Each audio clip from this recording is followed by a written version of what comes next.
Merhaba arkadaşlar, yeni videoya hoş geldiniz. Bugünkü videomuzun konusu Çin'den, yani AliExpress'ten, Temu'dan alışveriş yapmak. Alışveriş yaptığımızda ürünlerimizin gümrüğe takılıp takılmayacağı, nasıl bu kadar hızlı geleceği, hatta gümrükte hiç kontrol olmadan elimize geleceği şeklinde bir konuşma yapacağız. Hemen videomuza geçelim. Görmüş olduğunuz önümdeki kutuyu ben Çin'den sipariş ettim ve yaklaşık 9-10 günde elime geldi.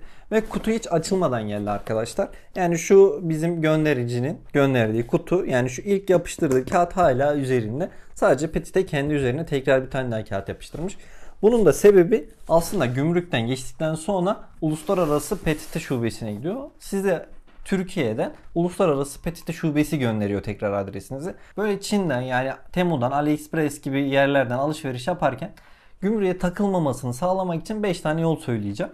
Birincisi arkadaşlar, 150 euronun üzerinde bir alışveriş yapmamanız gerekiyor. 150 euronun üzerini bizim ülkemiz kabul etmiyor. Yani gümrükten geçemezsiniz. Yani bu kesin, üzerine alışveriş yapmayın. İkincisi de aldığımız ürünün ağırlığı, yani toplam ağırlığı, yani bu 1,2 kilo ama toplamda 30 kilonun üzerine geçerse bizim gümrükten geçmiyor arkadaşlar. Yani siz 30 kilonun üzerinde bir ürünü alırsanız gümrükten geçiremezsiniz. Üçüncüsü ise sizin aldığınız ürünlerin, yani bu benim Türkiye'ye ne zaman geçti? Örnek veriyorum, 7. ayın 10'unda geçti. Yani ben 8. ayın 10'una kadar bizim ülkemize tekrar böyle gümrük ürünleri katarsam, yani Çin'den olur fark etmez, herhangi bir yerden olur. Yani 5'ten sonrasında artık gümrük müdahale ediyor. Dur diyor, sen ne yapıyorsun diyor. Hani senin bir şirketin mi var? Niye bu kadar eşya alıyorsun? Bunları ne yapıyorsun? Neler var içeriklerinde? Bu yüzden gümrüğe takılıyor arkadaşlar. Bir diğeri de siz, yani alışveriş yaparken adres bilgilerinizi çok doğru girmeniz gerekiyor. Yani kesinlikle doğru olması gerekiyor. Kimlikte ikinci bir isminiz varsa ikinci isminizi girmeniz gerekiyor. TC'nizi düzgün, yani TC'nizi doğru girmeniz gerekiyor. Cep telefonunuzu doğru girmeniz gerekiyor.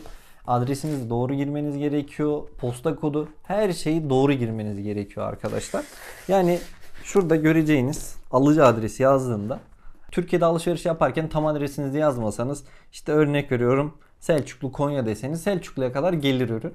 Yani belki postaneye gelir, oradan sizi ararlar. Ama burada öyle bir şey yok. Siz tamamen hani açık adresinizi düzgünce yazmanız gerekiyor. Telefon numaranın, yani burada benim telefon numaram 2 kez yazıyor mesela. İsmim, soy ismim yazarak bunlara ulaşabilirsiniz. Bir de aldığınız ürünler, yani böyle toplana kaçmaması gerekiyor. Maksimum 2 ürün almanız gerekiyor, aynı ürünler. Yani siz, yani şundan örnek veriyorum, içerisindeki drona pervane aldım ben. Yani bundan ben 3-4 tane alırsam yani gümrükten geçmeyebilir. Aldığınız ürünlerin geneli 2'şer adet olması lazım. Hani şöyle bir şey diyeyim. Benim bunda bir tanesinde kaç adet? 5 adet var. Hepsinden 2'şer adet, bir tanesinden 5 adet var. Geçirmişler, yani herhangi bir sıkıntı olmamış. Dediğim gibi hepsinden 2'şer tane alırsanız gümrüğe takılmadan elinize ulaşacaktır. Bir bilgi daha vereyim, bu da bonus olsun arkadaşlar. Ben AliExpress'ten alışveriş yaptığımda genelde yani 6 ya da 7. gün Türkiye'ye gelmiş oluyor. Ben alışveriş yaparken şimdi Cuma ve Perşembe bence alışveriş yapmayın arkadaşlar. Yapacağınız alışverişler genelde Pazartesi, Salı günleri olsun. Pazartesi, Salı günü neden alışveriş yapmanızı öneriyorum? Pazartesi günü alışveriş yaptınız. Bir gün sonra da satıcı bunları kargoladı. Bizim ülkemize 6 ya da 7 gün sonra geliyor. Yani siz, bu ürün Salı günü gönderildiyse ya Pazartesi geliyor ya Salı günü geliyor.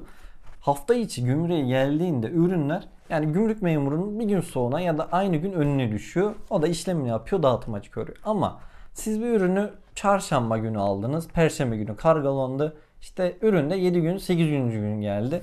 Cuma günü şeye geldi, Türkiye'ye. Yani gümrük memurunun cuma günü önüne düşmesi çok zor. Cumartesi, pazar da tatil olduğu için yani sizin ürününüz gümrükte 3-4 gün takılabilir. Bu da işte gümrükten geçmeyecek mi psikolojinizi etkileyebilir. O yüzden alışverişlerinizi pazartesi, salı günleri yaparsanız en güzeli, gümrükte takılmadan, beklemeden bir gün durur. Ondan sonra gümrükten geçer, elinize ulaşır. Aklınızda bulunsun. Kendinize iyi bakın. Bir sonraki videolarda görüşmek üzere. Hoşçakalın.